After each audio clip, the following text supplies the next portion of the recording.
dollars in our kitty, but primarily also to empower our youth and our women. Because no country can also progress unless the share of its women in workforce is also matching the contribution by men.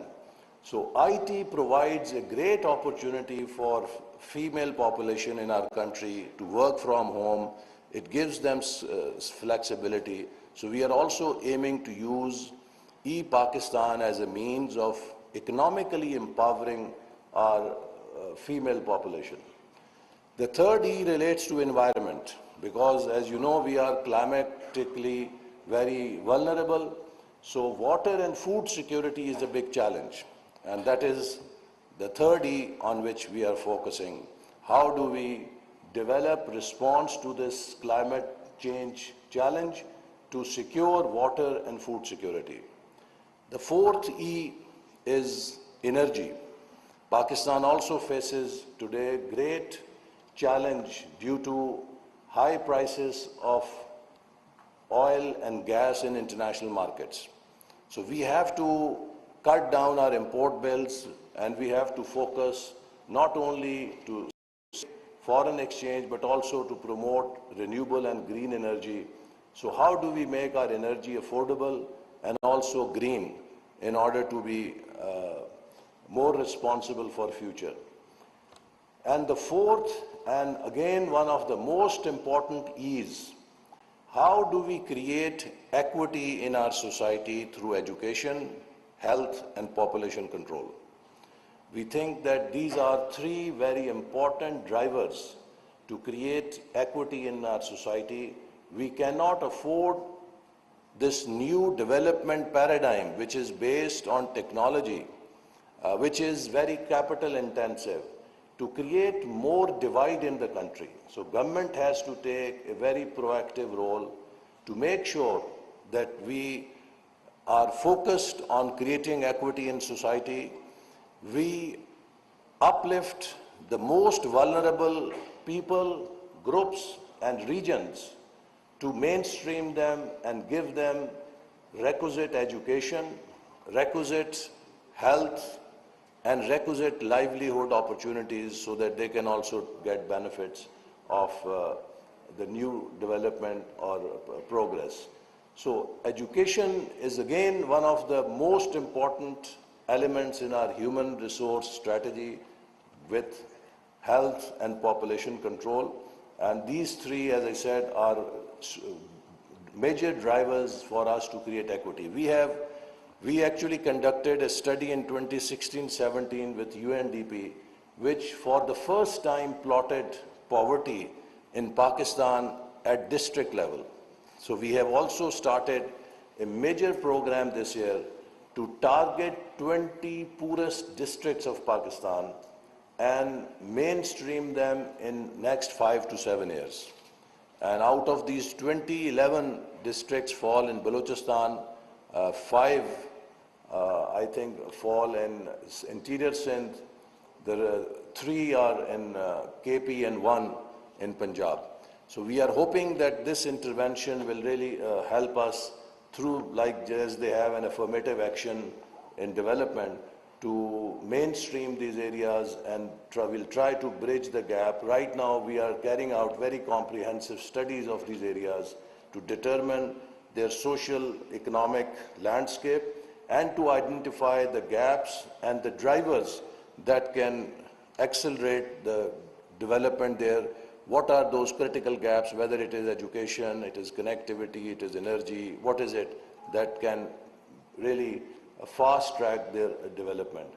In education, we are working with the provinces. As you all know, that human resource development related, most of the areas have been devolved to the provinces. But that does not mean that federal government cannot take lead and not coordinate. So we are working very actively, proactively with the provinces, and in the coming budget we are launching some major initiatives for bringing children into school so that we must have 100% universal primary enrollment. There is no reason why in this age any child should be without education. So we did one experiment in our previous government on an International Literacy Day.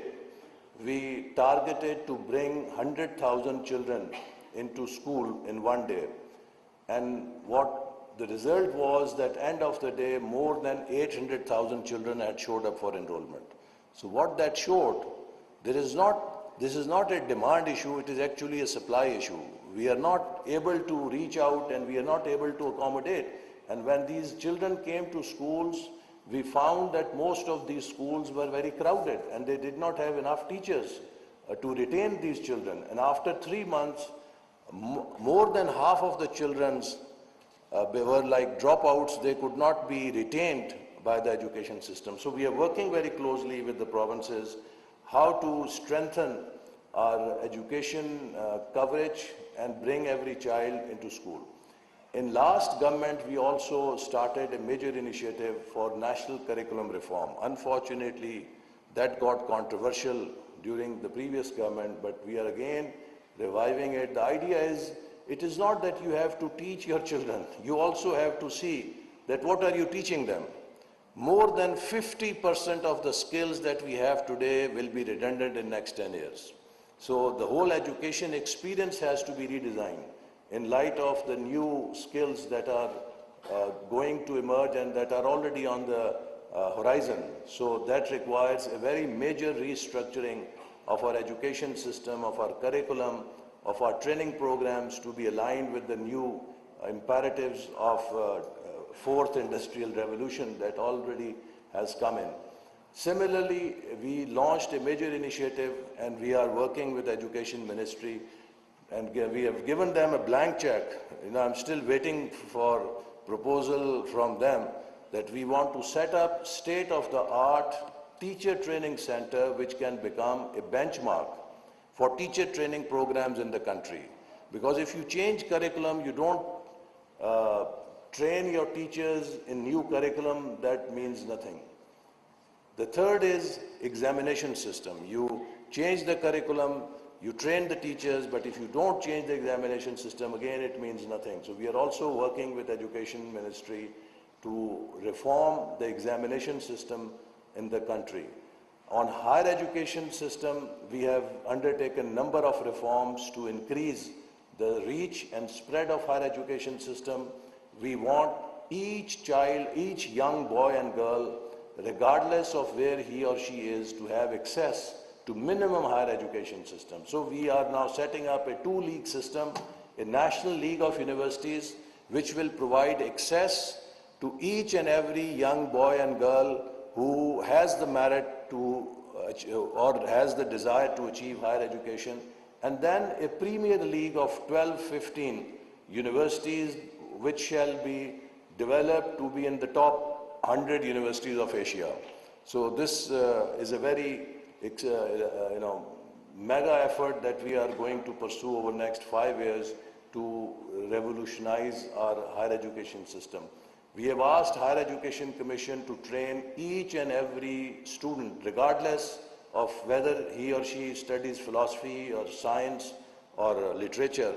Every student in our university must have a course in entrepreneurship and exports, so that we give them an orientation towards job creation, not to be a job seeker, and they should all be looking towards starting their own businesses.